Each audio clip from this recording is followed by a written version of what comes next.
What's going on? Big Reggie in the house. My horror brother from another mother. That's right. Horror. That's how we do. We're keeping it horror. We're keeping it popping. Talking horror films today. Had some fun an hour ago with Mr. Tony of the Dead, and we reacted to the new Scream trailer, which was a lot of fun. And now we're keeping it horror movie related because we love the genre. That's right. That's why Radical Reggie's here to represent, son, the genre again. And if you missed our episode yesterday, we talked about Prince of Darkness. So if you missed that, make sure you guys check that video out. And, of course, subscribe to Radical Reggie because he's the man. But, yeah, we had to get together to talk about these movies, these two movies. Hold on. First of all, let's see what's up here in the chat. We got Flick Snacks and Nick Knacks. He says, let's go. Jake Hall, hello, everyone. What's going on? Heather, what's going on? Adam Evans and Patty. Oh, yeah, got the badasses watching. That's how we do it. All right, let's go ahead and get into it and get the horror movie talk, movie genre talk discussion on two of these movies. Now, when I hit you up, Reggie, about these movies, have you seen these like a long time ago and you forgot? Or this was like fresh? I saw the second one a long time ago. Okay. And, the first one I'd never really seen that one, so that was pretty new to me. It was awesome going back because I remember watching these with my sisters like 5 billion years ago when I was young, and I remember enjoying it. I remember they were laughing and having a great time. My older sisters, but then that was so long ago. Mm-hmm. It's been so long. So when I rewatched both of them recently, it was almost like watching them for the first time. It felt like the first time, because it's been so long. And then I had to hit you up. I was like, Reggie, you gotta watch these movies, man. So you rewatched them, and you hit me up back. You're like, oh my god. So yeah, what's going on, Brown Town? What's cracking? So yeah, so the Stepfather movies. Let's go ahead and have some fun and talk about it. The first Stepfather came out back in 1987, baby. Oh, yeah. Directed by Joseph Rubin, starring the amazing. the reason to watch these two films, the amazing Terry O'Quinn as Jerry Blake. You have Shelley Hacken here, Jill Sholin. I think I said that name wrong. She plays Stephanie, the daughter, and Shelley plays Susan. But yeah, plot synopsis. So after murdering his entire family, as you do, a man marries a widow with a teenage daughter in another town and prepares to do it all over again. Oh man. So when I sat down and watched this with Lady Fatblood, dude, this was her first time like watching it. So, oh my God. So right off the bat, you got a good movie. We're right in the beginning. Like they can pull no punches. And we're introduced to Blake, like right in the beginning. This is how the movie starts, you guys. I didn't even know that was him. Oh, you didn't know this was him? Because of the beard and everything, right? Yeah. This is how it starts, right? And he's, obviously something has gone down, right? And he's looking in the mirror, you know what I'm saying? Like, and you can see him giving himself a haircut, changing the color of his eyes, shaving his beard, totally transforming himself. And then he walks down the steps, and this is what you're greeted with. This is the beginning of the movie, guys. You're greeted with this. Like this. Carnage. No, what? Just the poor family. They didn't make it. All right. Obviously, it didn't work out. Right. Mm-hmm. The one of the kids must have kept fucking with the air conditioner thermometer. It kept turning it or something. I don't know. The steak wasn't cooked well. I don't know what happened here, okay? But what makes this great is the fact, look what he's doing right now. I know, he's a neat freak. He's walking out. Before he walks out, he picks up the seat cushion and puts it back on the chair, all right? This is the beginning of the movie, guys. This is fucking hilarious, and then he walks out. And because of the carnage that's in the back here, right? I have no interest whatsoever to watch the Stepfather remake that came out in 2009 just for the fact that it's PG-13. I was like, come on, it's PG-13. It's like, what's the point?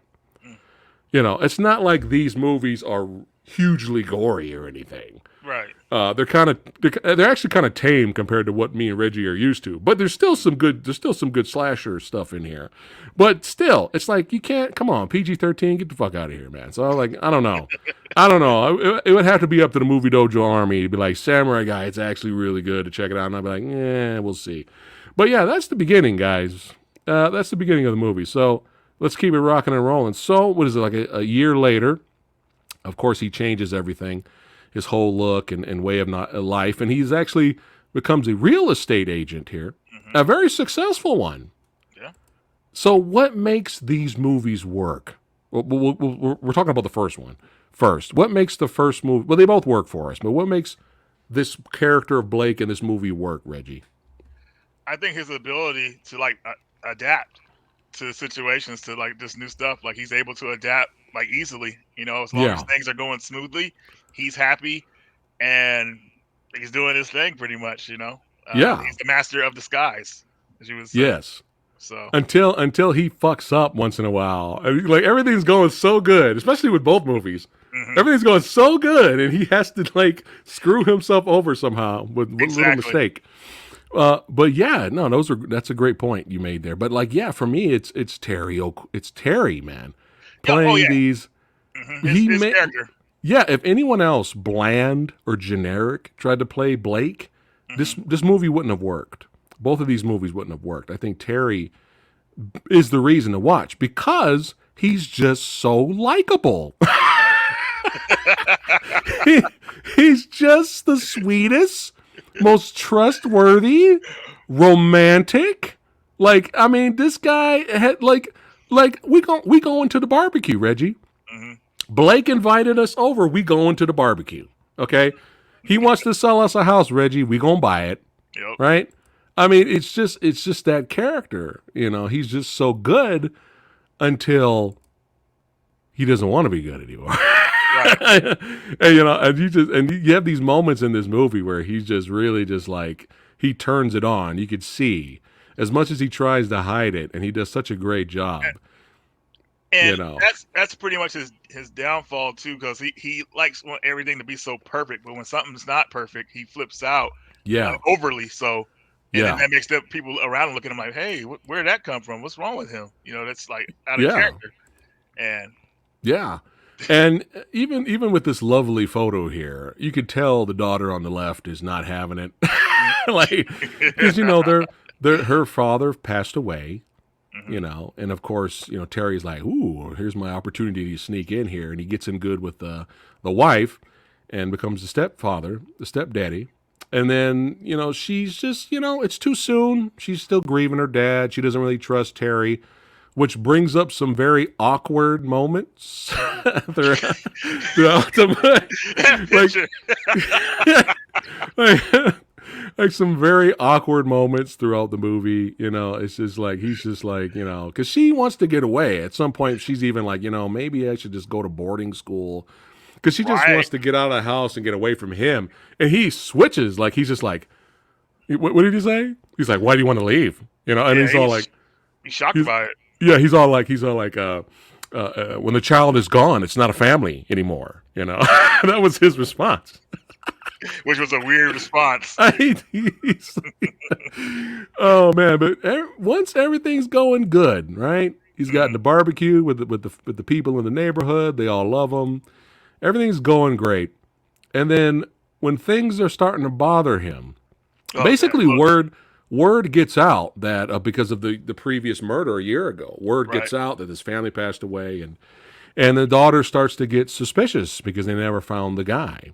right. And we have this scene where she wants to get a photo of the gentleman sent to the house so she has her suspicions.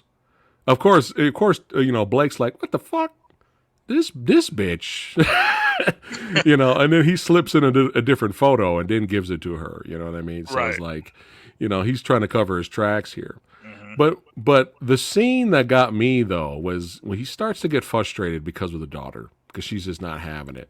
And we have this scene. I couldn't find a GIF for it, but we have this scene where he goes down to the tool shed, or he goes in the in the basement, and he just destroys the whole area. He's sawing shit, hammering shit. You know, he's just like, I gotta do this. Saul, my Mhm. daughter. You know, he's just going And she insane. and she sits there and watches that whole thing. If I was her, I would have been out of there as soon as I I saw that. know. But she stayed and watched them the whole time, and it was like such an awkward scene. It's like, ugh, you know, no coming back from that. Or at least hide to make sure he can't see you. You know what I mean? Exactly. And he's just like, and Terry's so good at this part. He's just like, ah, hi, honey. And she's like, what the fuck just happened? All right. I just got to blow off some steam and, I got to do you know how it is, the pressure. It's just so great. But, it's not working out. The daughter's just not having it. She really suspects him and she's trying to get out of there and she does not like it. It's not working out. So her therapist, Hmm.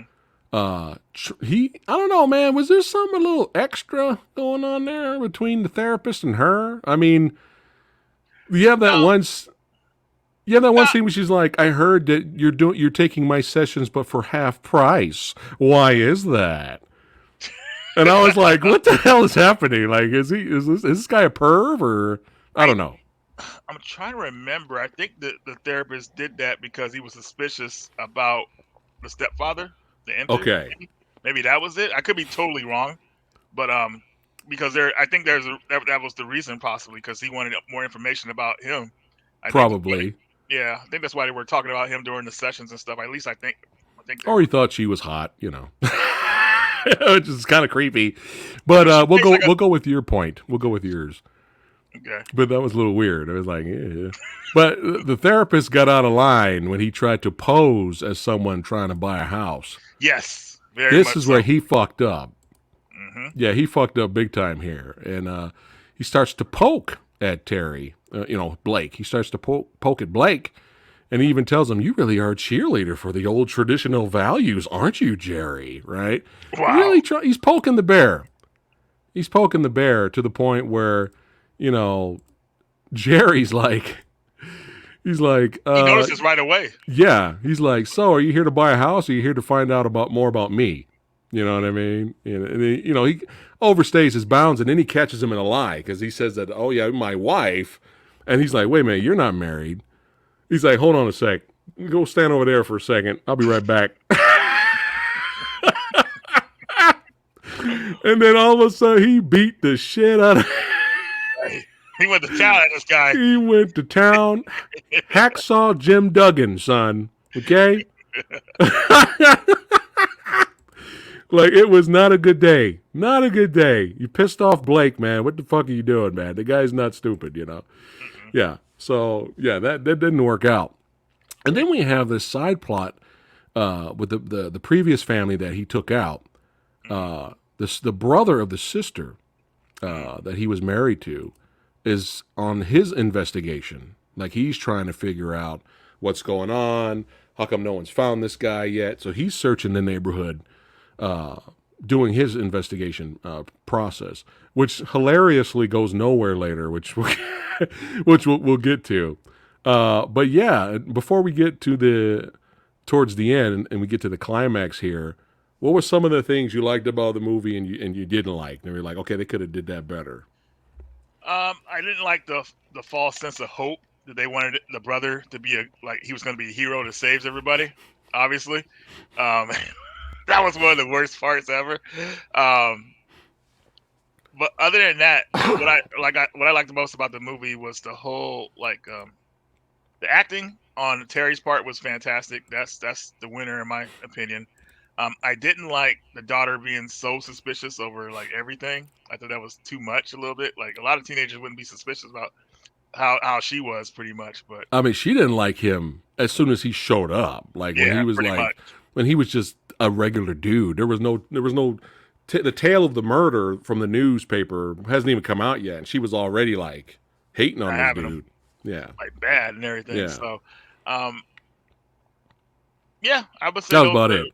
that's about it. Yeah. Just this dude jobbing out instantly. This guy shouldn't even been in the movie, in my opinion. But they whatever. they could have took him out. And Yeah. you know what's bad about his character is he goes to the Jerry's Yeah. wife's He goes there. house, and instead of showing her the picture that he has Mm-hmm. in his wallet, instead of showing her, hey, are you married to this guy or something? Mm-hmm. He goes, no, I'll just come back later when he shows up. Don't tell him anything. And then he goes to somebody else and shows them the photo. It's like you should have shown them the photo of the wife. Could have saved Yeah, everybody. right. So, but again, Terry playing this character is the saving grace for every little dumb cheesy part that happens in the movie. You instantly forget about it every time he's on screen.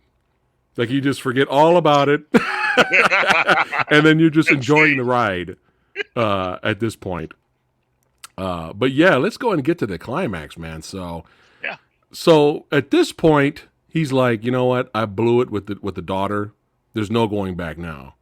Mm-hmm. For a second there, it looks like they were kind of getting along, and then he completely blows it when he goes after her boyfriend. He doesn't kill him, but he kind of breaks up their little smooching session. But once he realizes it's over, probably not going to work out because of the daughter, he changes his identity and job again. Well, not an identity, but he changes his job again Mm-hmm. so he can move on. So you know what that means. Most likely the family's not going to make it. It's not going to make it before he leaves. Right? And then he comes home and his wife calls his previous jobs, office, and they're like, this fool don't work here no more. He quit. So when Terry gets home, well, go ahead. I'll let you say the rest. Go ahead. Well, he got home and he explained to her, so he kind of got away with it, but he was already willing to get rid of him or whatever like that. But then he forgot what his name was, what he was going by there. And he's like, there's that classic tagline, "Who am I here?" Yeah. Yeah. You're Jerry. Oh, yeah. He grabs that phone. He's like, thank you, honey. Wow. And whaps her with that phone. Oh, man. She's in such shock that she's looking at him like, hey, are you okay? Why'd you do that? Like, she should have been out of there. But she's all like trying to like talk to him and everything. He's ready to kill her. Yeah, and there was a little setup of that earlier when he's trying to sell a house to someone, a couple, and he's like so sweet and nice that he's pushing their daughter on the swing set, while they're looking in the house, and he's like talking about his daughter, and she's like, I thought your daughter was named such and such. Who's this? And he's like, oh yeah, you're right. He's like, yeah, he keeps pushing her. He's like, yeah, sure, whatever. Yeah, whatever you say. It's just great. Him like totally botching his previous identity's name and all that stuff. That's really probably one of my funny. favorite scenes in the movie. Like when he says, "Who am I here?" Yeah. Oh, and then he just flips the switch and like thank you, goes honey. to killer mode. Now, did this part? Of course, he like kicks the crap out of her. The daughter hasn't gotten home yet. Did this part freak you out? Did you get freaked out? Did you go, oh no, not the dog? That I thought they were gonna do it, but then I thought not. The dog hasn't done anything to him, so I don't think he was gonna do anything to the dog. But I thought he was gonna use the dog as bait to draw her in. That's what I thought was happening there. But yeah, as soon as the dog went to him, I was like, oh, dead dog. All right. But no, the dog lived. Lived. But yeah, the daughter comes home. He chases after the daughter. You've been a bad girl. Just Terry. We forgot Job Squad. We forgot this guy. We forgot this jobber showing up. Finally finds the house. Goes in there, and then as soon as he confronts Jerry, just stabbed, impaled, dead. No resistance, pretty much. He's just like Jerry's hiding behind a door, and he looks at him like gets stabbed. I'm like, dude. It seemed like the only purpose he had was for his gun to fall out so the wife could get the gun. I think that was the only purpose, but they could have just had a gun in the house and she could have just grabbed that later. Grab that or whatnot, yeah. Like you really literally could have wrote this guy out of the movie. Yeah. But yeah, it's pretty funny though. He just instantly jobbed. I was like, oh my god, did that just happen? he just got I killed. was shocked that the mother was missing shots though. I was like, And come on, lady, hit and, him. and then Blake had he had like a whole bunch of cheesy one-liners, which he made them work because he's Terry. You know, he made them work. He was like, "We should have phoned before you came over first, or something like that." After he stabbed the guy, then he goes up, crashes through the bathroom door, the glass, trying to get the girl. She fights back. She puts up a pretty fun little fight, and then it gets crazy, man. And then the wife grabs the gun, shoots. He's going up the steps. She shoots Blake a couple times. He's still going up there. Missed a couple. Yeah, yeah. So I was like, come on, you can't be missing. I know. And then he's still going up there, and the daughter ends the deal, man. That's right. I'm surprised we didn't have a one-liner right here. You kind of feel, it's going to be weird to say this, man, but man, I kind of feel bad for him because he just wants a happy family. And he's such a nice guy when things are going his way, but he can't handle it when things happen. Yeah, and he flips out. He may be the stepdad of the year, maybe if things I go know, right. Right. And yeah. that look on his face right there, you feel so bad for him. Like everything he's done, no matter what he's done, you're like, man, this guy could have been a good person. Didn't he say "I love you" and then he fell back? I think he said something like that. Yeah, but it would have been cool if the daughter like gave him a quick kick, just to kind of make sure he went down them stairs. Yeah. Pretty funny. But I'm surprised we didn't get a one-liner like "Father's Day's canceled" or some stupid line. I'm surprised that didn't happen. Be honest with you. This year you're getting a fish tie. I mean, you're getting socks. Some cheesy line like that, right? But yeah, he falls down the steps, falls back. You think he's dead? Mm-hmm. And then the daughter and the mother live happily ever after without Mr. Quinn, Mr. Blake, around. But yeah, that Stepfather, man, very entertaining. And to go off of what you just said, it is kind of funny that you feel that way because I feel the same way too because he plays this character so nice and sweet and just the greatest guy ever that in a small demented way you actually want it to work out. Yeah, he's going to be happy, but no, man, no, he just kind of flips out, man. Yeah, that look on his face right there. Terry got some bonks adventure going on there, man. Look at that. Pretty much, He got some bonks adventure forehead there. Look at that. But yeah, really great, man. I'm gonna have to own this on Blu-ray. I'm gonna have to buy this. This is a purchase. Really, really enjoyed it, man. Okay. Really enjoyed it. Now, surprisingly. I'll let you talk about the interesting discovery, Reggie, before we get into Stepfather 2: Electric Boogaloo. So what did you find out? What did I find out? I'm trying to remember. Before the movie came out. Oh, yes, right. Yeah. So yeah. The movie was actually going to be straight to video. Release, straight to video release. Yeah. Mm-hmm. And at the last minute, they decided to put it in theaters, and I think it did somewhat pretty well for the limited release it had. Yeah. Yeah. It's arguably which one is more popular, the second or the first, because of that. And the second one, I'm still debating which one I like better, but still. We could debate. We'll debate by the end. We'll see which one we like better. But I did a little poll just for fun. There's no losers in this because we enjoy both movies. But a lot of people pick the first one over the second one. It is iconic. Like I get it. It is iconic. Okay. But here's the thing though. I mean, we're gonna give our opinion, regardless. But I wanted to show the poll results just for fun. But here's the thing. When you told me that. My expectations were even low. Like I was like, oh no, right? And then, so when I went into this, I was like, oh, this must suck. Like if this was supposed to go straight to video, that means maybe they didn't have enough confidence for it or whatnot. Right.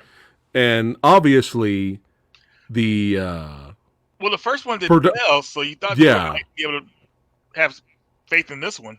right. And then when you start watching the movie, you could see that it has that straight to cable look to it. Like Right. you could tell the Long, production long drawn out value. scenes that are too Yeah, long or whatnot. Yeah, stuff like that. you could tell.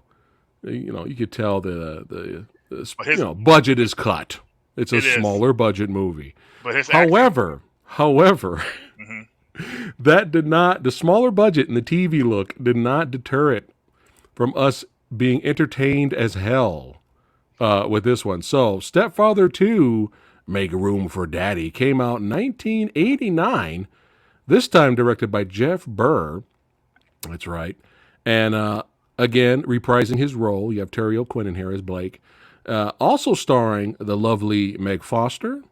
And for all you Texas Chainsaw 2 fans, we got Stretch up in here. We got Caroline Williams as Maddie, and we have the late Jonathan Brandis in here as well. So, yeah, I wasn't not expecting to like this one this much.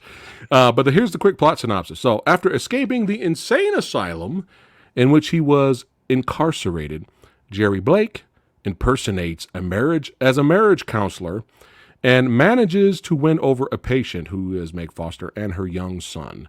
Yeah, so I was not expecting to really, really like this one a lot. So I'm going to, before we move on, let's rate the first one, okay? Okay. Because this is an actual official review, Reggie. Okay. You're reviewing movies, my friend. Yeah. All right, so here on the channel, 3 is average, right? And you can go 3.5, 4, 4.5. You can do it like that. Or you could do numbers, points. Okay. But out of 5, 3 is average on the channel. For the first Stepfather, I'm going 4. 4 out of 5 stars. I'm gonna give it a 4 as well. Okay. The reason I wouldn't give it a 5 or anything like that because there should have been more killing in the movie. I Right. know there was kills in the beginning, but we didn't see them happen. So like I think we only seen like 2 kills in that movie, and that Yeah. was about it. So yeah, But they that's were my rate fun. for. They were fun. Yeah, of course, more body count, more points for us, right? Hmm. All right. So that was 4 from both of us for the first Yes. Stepfather movie. Now let's talk about the second one. So this guy right here, this Oh guy, my God. is this the dumbest psychiatrist counselor ever in movie history? Yeah. I think in movie history, in film history, this character has to be the dumbest psychiatrist counselor ever. Like it's like you have Blake is insane. He's insane. Hmm. No, it's okay. Unhandcuff him. It's fine. Leave the room. Yeah. It's like Yeah. what's going on here? Take his handcuffs off and then telling the security to leave. Like, no, it's all right. Nothing's gonna go wrong here. And of course, obviously, it goes wrong for him and the security guard. And old Blake, he got them smarts, man. So It went Took dead the wrong for him. that's right. Took security guard's clothes, snuck out of the prison, Hmm. and that's our movie. So again, a year later goes by, and like as similar to the first one, he changes his identity again. Oh, before we continue, I have to ask you Sure. this. Sure. Don't you think the thing that should have happened, like he was in jail for what he did? I mean, do you think he would really be in an insane asylum after what he did? They would actually like find him in court, like, hey, he's just insane. Just put him in an insane asylum. It's tricky. I guess it is because It depends on how the court went. Like if Right. he's pleading insanity and they say, okay, he could do that. right. You Okay. know, I mean, you think they would just put him in the chair and call it a day, or have him serve life, right? Yeah. Yeah. Did you ever hear that classic Richard Pryor joke that I'm going to botch right now? There was a joke where he was talking about how he was filming a movie with what's his name? Willy Wonka. What's his name? Gene Wilder. Gene Wilder. Thank you. And they filmed at a real prison, right, Oh. with real inmates, right? Yeah. And so he's like, Wilder is so friendly and everything that he's just hanging out with him and all that. Hey, what's going on, brother? All that, right?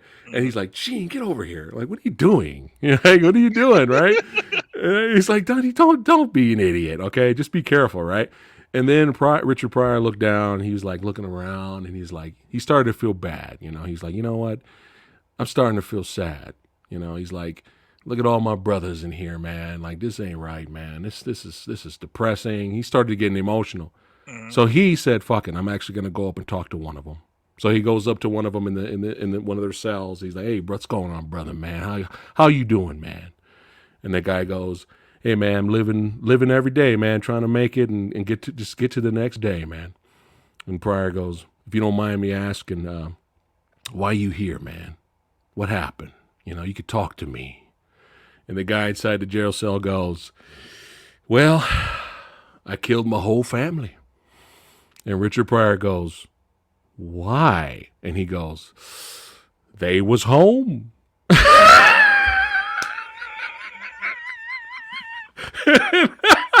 And after that, Richard Pryor said, "I thank God for prisons." It's like, thank you, Jesus, for prisons. Yes. He said they were home. Oh my God. Classic old school Richard Pryor joke, man. Yeah. Yeah. He's going around, thank God for prisons. He said he never moved so fast. He was hanging out with Gene Wilder for the rest of the shoot. Yeah, I thought I'd share that. That was really funny. Oh, my God. Anyway, but yeah, here we go. So it's been a year later. Boom. Changed his identity. He's doing the damn thing, looking smooth. Is that his real hair, you think? Like, you comb it over a little bit? Or? Maybe.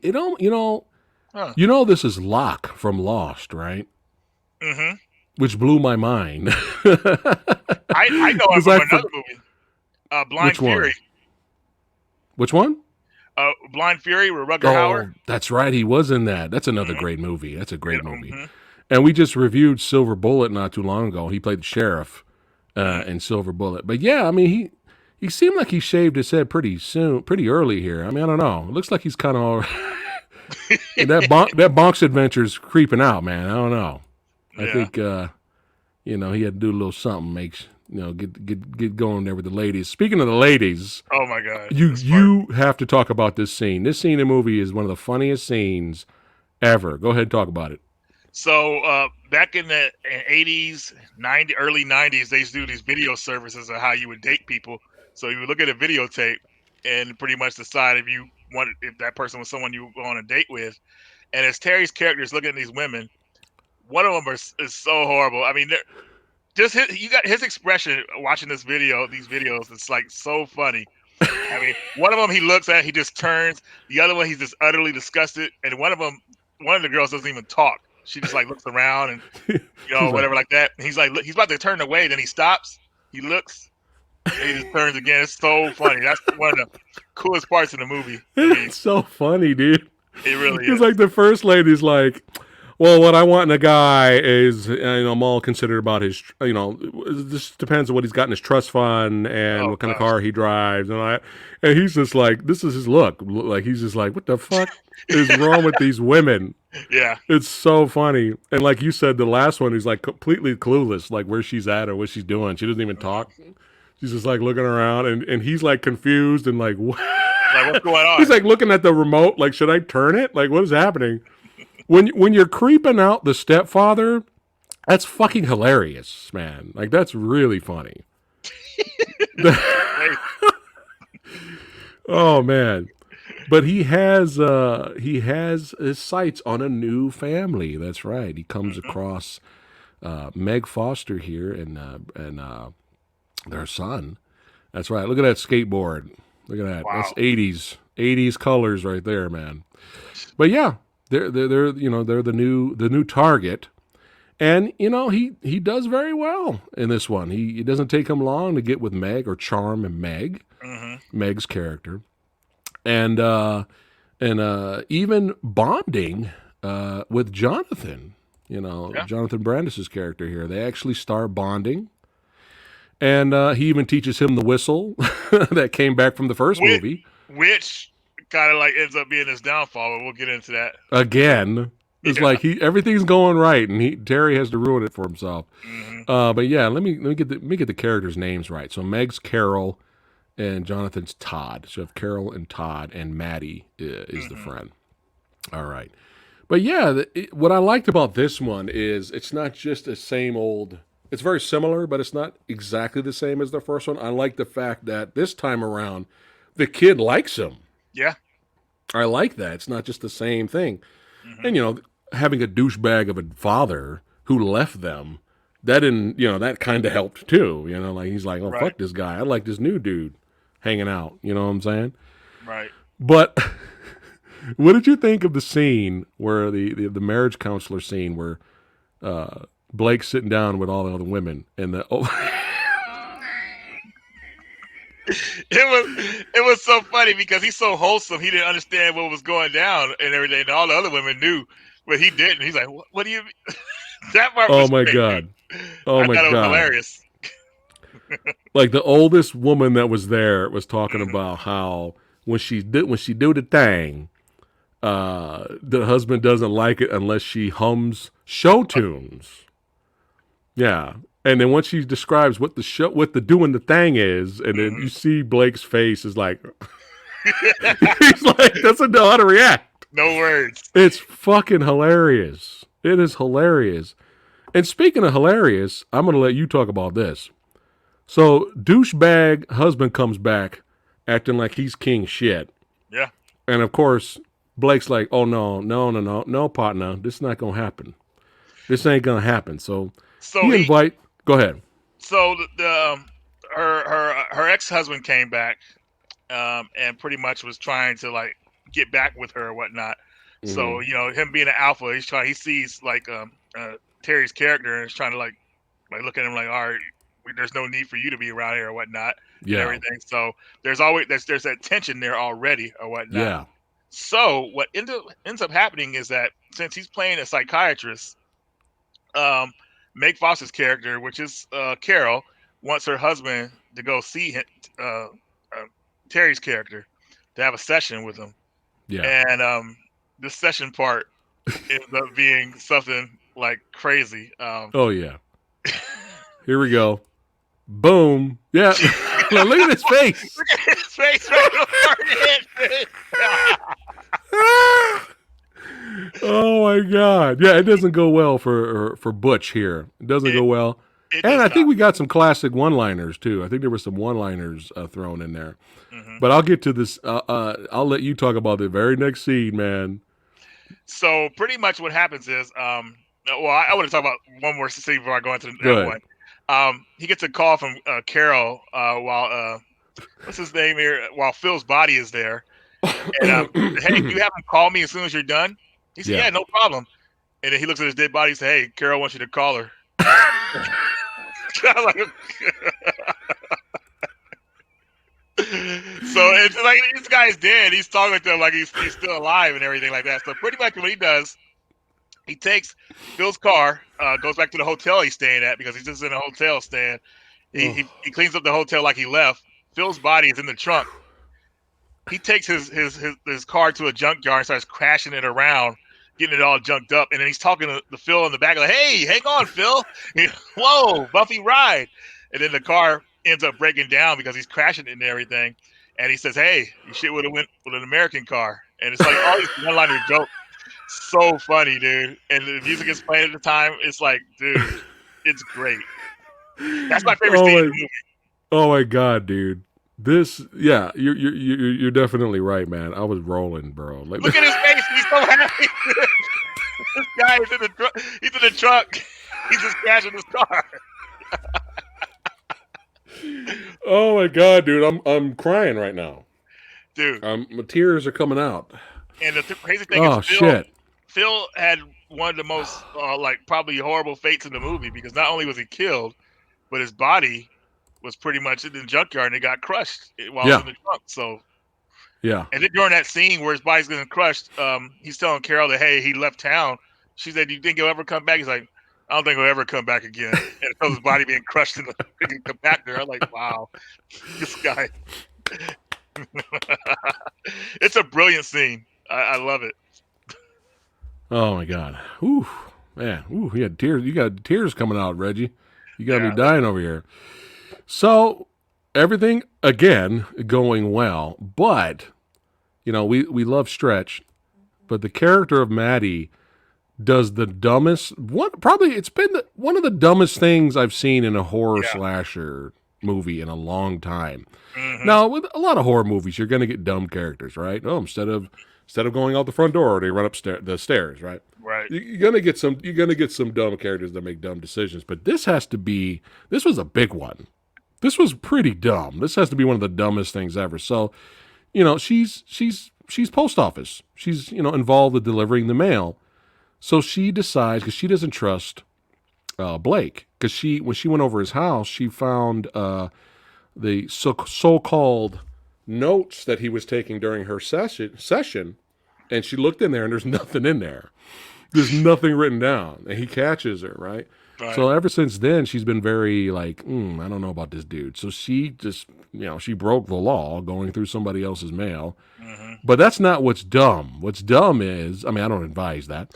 But what's dumb is She. instead of going straight, you can in the mail is the previous owner, who's Hmm. basically the identity Blake has taken, who is was a tall black dude, played basketball in the '60s or some shit. Look nothing Uh, like him, and yeah, that was her downfall. Pretty much, she made herself a target. You know, didn't even realize she was so cocky uh, yeah. that she made herself a target. Kind of like the guy in the first movie, like how That's. I he didn't think you report the nailed light. it. She was cocky. Yeah, very. I think you nailed it because I'm She like, felt. what the fuck are you doing? Hmm. You She know, felt like she was in instead, no danger. yeah. Soon as she saw that, she should have went straight to Meg Hmm. Foster's house, And told and her. told her, and then that would have been it. That would have been Hmm. it. But no, she meets with him. Like, what are you doing? Yeah, crazy.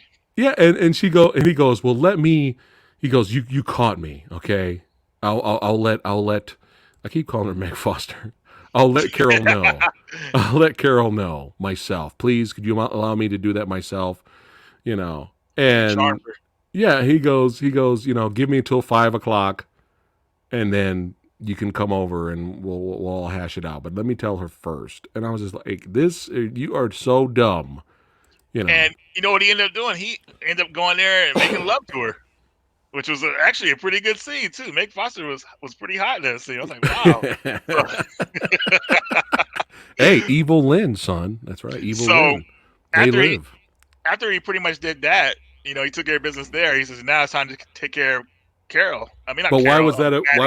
why was that a big deal though? Him doing the deed. Why was that a big deal? To keep her under control, to make sure that she wouldn't believe anything like that Yeah, her friend because was saying. she tried to jump his bones earlier. Carol did, remember? And he was like, "Oh no!" He was so That's right. pure. He was so pure. That's right. He's like, "I only want to do it on our wedding night." And he walked out, and she was looking at him like, what Yeah, the hell is you wrong went with back you, there. right?" Yeah, that's crazy. Yeah. Come And then on, when he man. came back to her, and he's like, "All right, let's do it." That was like a big deal. So she like Mhm. trusted him even more. But Exactly. yeah, let's just say after him doing the deed, he went to visit old Maddie and didn't work out. Yeah, I love how he's vacuuming and sweeping up the place. Yeah, it didn't work out for poor Maddie there. Yeah, it didn't work out. Even took a couple items. Yeah, he did. The wine. Yeah. He took her wine, and that got him busted too. And Hmm. speaking of getting himself busted, that whistle, that he taught oh god damn it, Todd. Hmm. Um, After he killed Maddie, he left. He jumped over her fence and came across Whistling. this guy's house. Yep. And he was blind, but he heard the whistle. Yeah. And he And told me, it was an old song. He's like, man, what the Mhm. heck? Like, who whistles that? yeah. And of course, now Blake's desperate. He's like, "Fuck, we got to get married quick. We got to do this now." And she's like, "My best friend just died. Can we wait a little longer?" He's like, He's like, that was yesterday. Come on. "She would want us to get married right away. Come on." Yeah. So she goes along with it. I was like, "Holy shit, man, that's pretty trusting." and everything's going sweet. Everybody's in the chapel. Hmm. Everybody's dressed up, looking lean and mean. And then what happens? Well, pretty much, she hears her son whistling that song right when they're about to get married. She's like, "Hey, where'd you hear that song from?" And this is where things pretty much unravel. The son doesn't remember at first. He's like, "Oh, I think Jerry taught it to me, or whatever, like that." And then after that happens, he walks in, and then she starts to question about where do you get the wine bottle from. Mm-hmm. Um, and then everything starts to unravel. He's trying to like kind of deflect from it, pretty much. Yeah. But Failing. oh my God, Meg Foster in this part where she yells at him for the first time in the movie, that's like, man, some good acting right there, because she threw me off. I was like, dang, man, like it's the kind of yell that make you straighten up, or like, hey, well, I better be serious here, whatever, like that. Yeah. When she yelled at him, instead of Yeah. cursing at him, that was really good on her part. But then he flipped out again, and when he Yeah. That flips was out, it. people get hurt. So pretty much, he said, "You'll never have somebody like me, darling," and he pretty much like was about to strangle her until her son came in.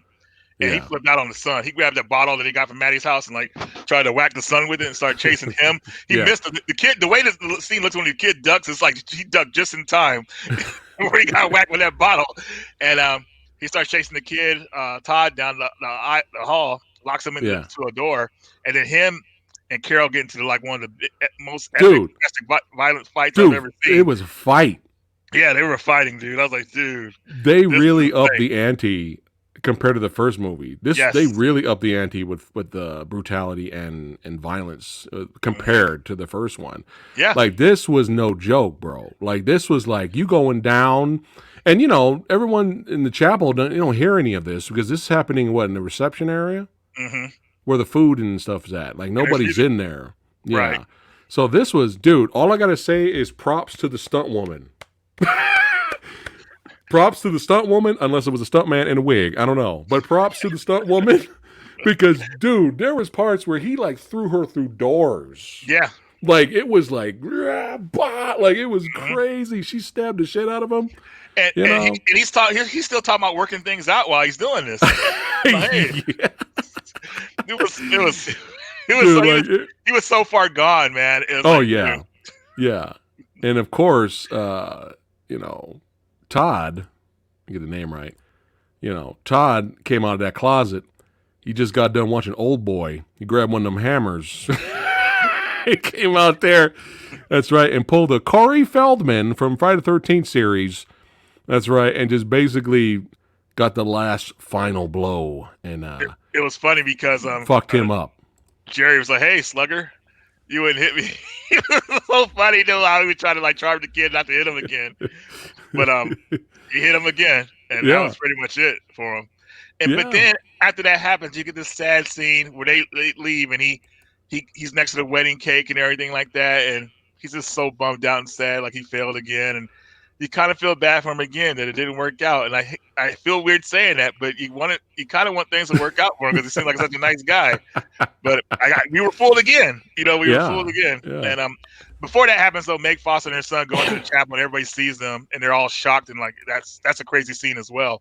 They're like, "Oh my God!" She walks down the aisle with him. Like it's a weird scene because they're not calling the ambulance or the police, but I They're guess just that's probably, hey, let's get towards other people are. Maybe it'll help, for pretty much, safety yeah. purposes. What made me laugh, though, as soon as they walked in there, they were playing da da da da. And then when everyone started seeing them, they started screaming. And then the person playing the organ was like, da da da da. Yeah, it's like, what Like, the heck, dude? it's yeah, it is such a great experience seeing both of these movies, but I hate to say this, man, but there is a Stepfather 3, but I know.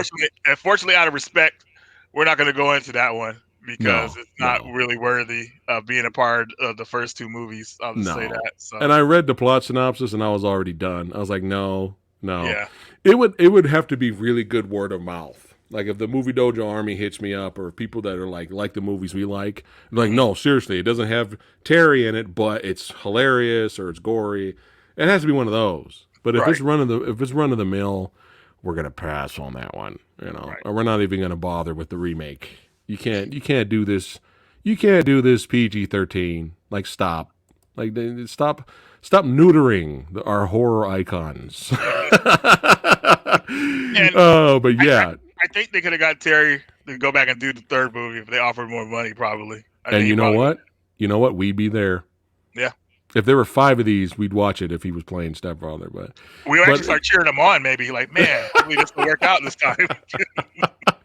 But there's another part I forgot to mention in the fight was they're like kind of both choking each other and they're spinning, Right. and at the same time the cake got knocked over. So as a metaphor, the little plastic figures of man and wife embracing that was on the cake is falling down at the same time they're like choking each other out. Oh, okay.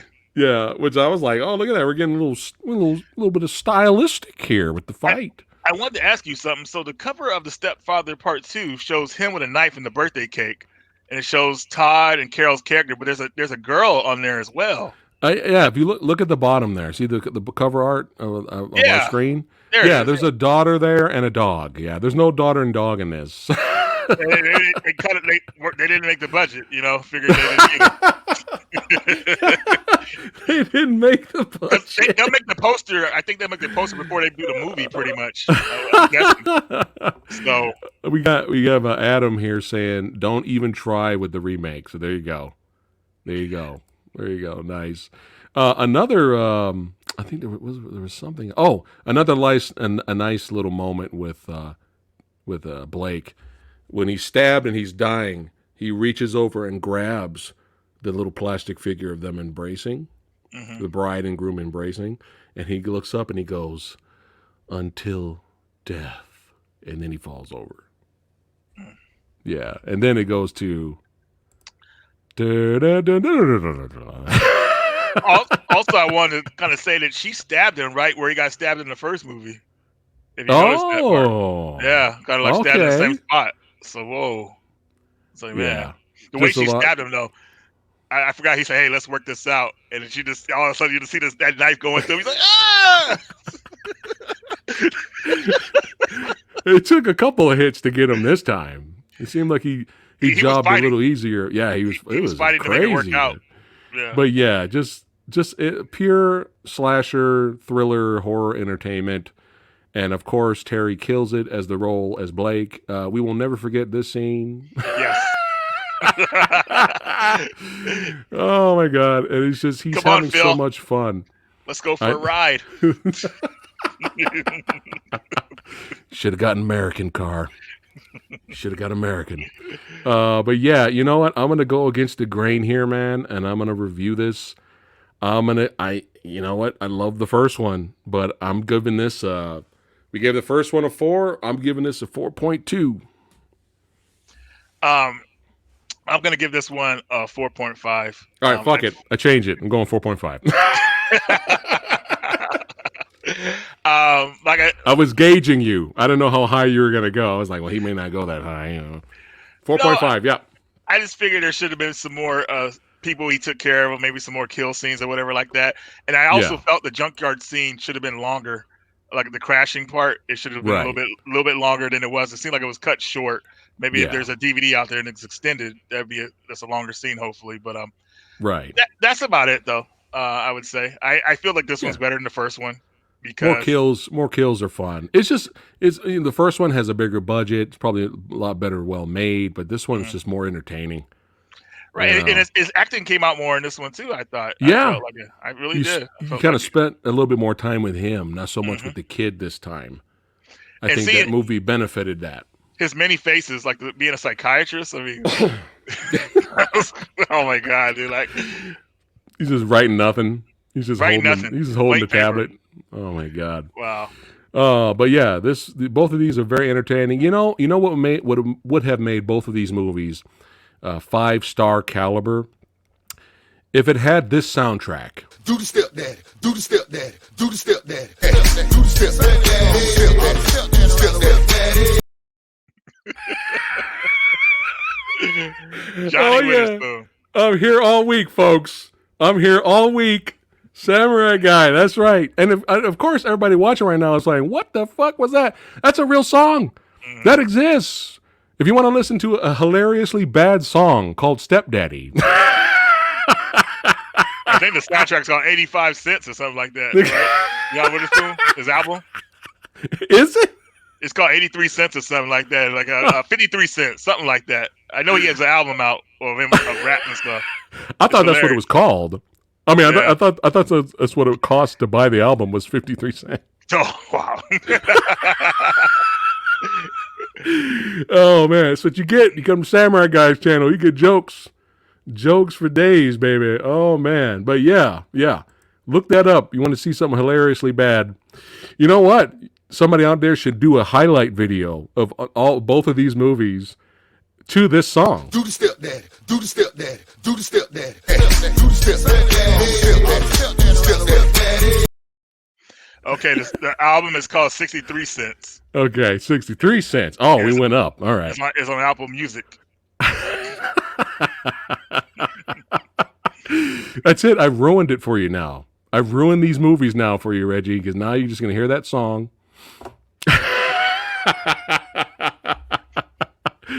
Oh, man. Well, hey, you know, Samurai Guy's got to make you laugh. This was a blast, my friend, as always. Oh, yeah. I'm laughing at comments right now.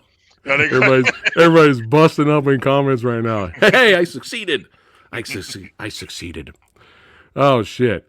Hey, thanks all you badasses for watching and hanging out with the old Samurai Guy. That's right. And Radical Reg, Big Reg in the house, son. Representing horror movies, baby. That's right. We've been on a roll. You know what I'm saying? That's right. Knocking 'em out. Man. Yeah, man. Thanks again for hanging out with the old Samurai Guy. And tomorrow, same bat time, same bat channel, 6 p.m. Pacific time. We're gonna switch it up tomorrow. We're going back to the martial arts action genre. And Samurai Guy is going to be hanging out with Therese Chen, a martial artist, stunt woman, filmmaker from Silver Harvest. We're going to talk about the newest movie that came out earlier this year called Yakuza Princess. Join us for that tomorrow. We're going to review that live. Thursday's the big versus, baby. That's the big one. And Reggie already knows, but you don't know if you're not a channel member, so sorry. Only the badass channel members know what's going down. But yeah, thanks again for watching, guys. Keep watching movies, especially horror films. Check out the Stepdaddy movies. Stepdaddy. Do the Stepdaddy. Check them out. The first two only. Yes. And have fun with that. And we'll see you badasses next time.